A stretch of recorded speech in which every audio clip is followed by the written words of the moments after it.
John McGill, thank you. Google, find your strength. Find your strengths. Imagine if you didn't get to use any of your top 5 strengths daily. Best way to figure out what career to pursue. I'm back on my purpose these days, so thanks, Rollo. Thank you, John McGill. You know what? I'm going to give you one of these just for that. Show me your work. I'm the teacher. Don't show me the equation is right. Show me your work. That's what you're showing me. Good. Yeah. You know what's funny is I had this more to that topic too. Just kind of reminded me of something. Is I think somebody asked me, like, I think was it Fresh and Fit, or maybe we were on the Danza Project. Again, a really great conversation. And they asked us that if both Mike and myself, they asked us if alpha was genetic or if it was something you could learn. And that's a maxim, by the way. So I might as well start my maxims right there. And my answer to that is that it's both. It's actually both. So you may have a proclivity to be more alpha. It might just be in your nature. You might have a higher, serum testosterone. You might just have a genetic predisposition for that. By the way, so if you look at what is it? Do I still have that in here? If you look at the 4 laws of behavioral genetics, which I happen to have on tap right here, all traits are partially heritable. The effects of number 2, the effects of the genes is larger than the effect of the shared environment. And 3, a lot of variance in behavioral traits isn't attributable to either genes or shared environment. That's very important for this question. 4th law, most complex traits are shaped by many genes of small effect. Okay, so your personality is actually genetically certainly influenced. Remember when I said look for your strengths, as you were sort of alluding to right there? There's a definite genetic component to why you like the things you like. Why are you drawn to mathematics? Why are you drawn to chess? Why are you drawn to creative things? Why are you drawn to weed? Why are you drawn to certain things that contribute, at least in part, to your personality, to your identity, your personal identity? A lot of that has to do with your mom and your dad and the genes that they gave you. In fact, I would say the lion's share of it is. But those proclivities don't get expressed unless they get expressed in different ways depending on what your conditions are, depending on what your environment is. So I'll use two different examples right here.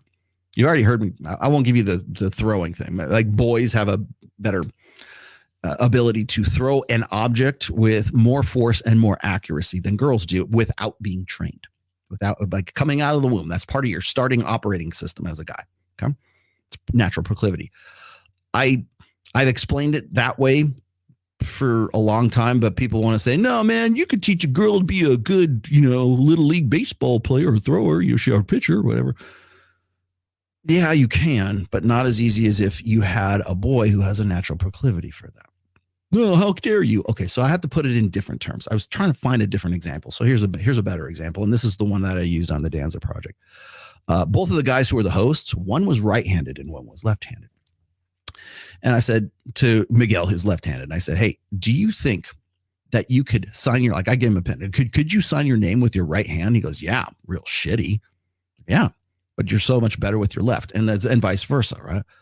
And I said, but if you lost the use of your left hand or whatever hand you favor, do you think that after a time you'd be able to sign your name with your left hand?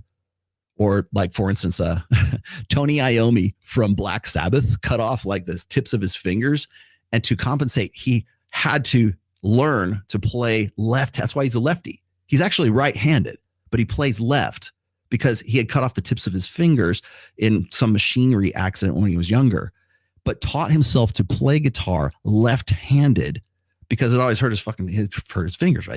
He couldn't fret the notes very well, right? Taught himself to do that. His natural proclivity would be to play the way that I play, right? But he learned that.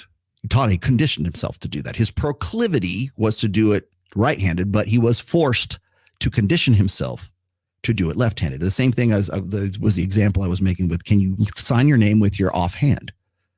Well, the answer is yeah, but if it'll look like shit. But after a while, if you did it often enough and you trained to do it, you could probably do it.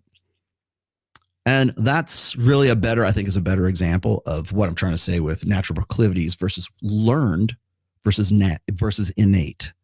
So can you learn to be more alpha? Absolutely. You might have a harder time with it than certain guys, but you could do it. You could definitely do it. Really think of what is boot camp, right? What is like basic training? If you ever watched like Full Metal Jacket or any Apocalypse Now or like The Deer Hunter or something like that, you see these kids who are like they're 18 years old and they go into basic training, and you have to turn this sort of weesh ass kid into a killer. He's not innately he's not a natural born killer. You have to turn him into one. There's probably some sort of innate part of his sort of feral self that you could you can tap into and train him to do that.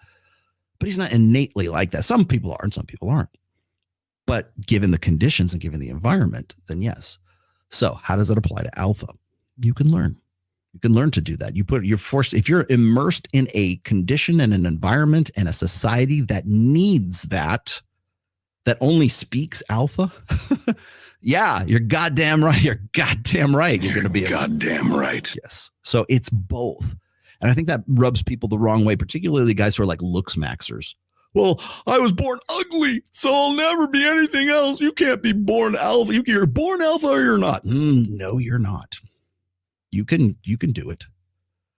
And the last thing I'm going to say is this. This is a quote from my my book on religion. I had an art teacher that once told me that. It's just she told me, she said, there are two kinds of artists. She said there's the guys who have a natural innate gift for it, and they're good at art because they have that natural proclivity. They have a God-given talent gift for art.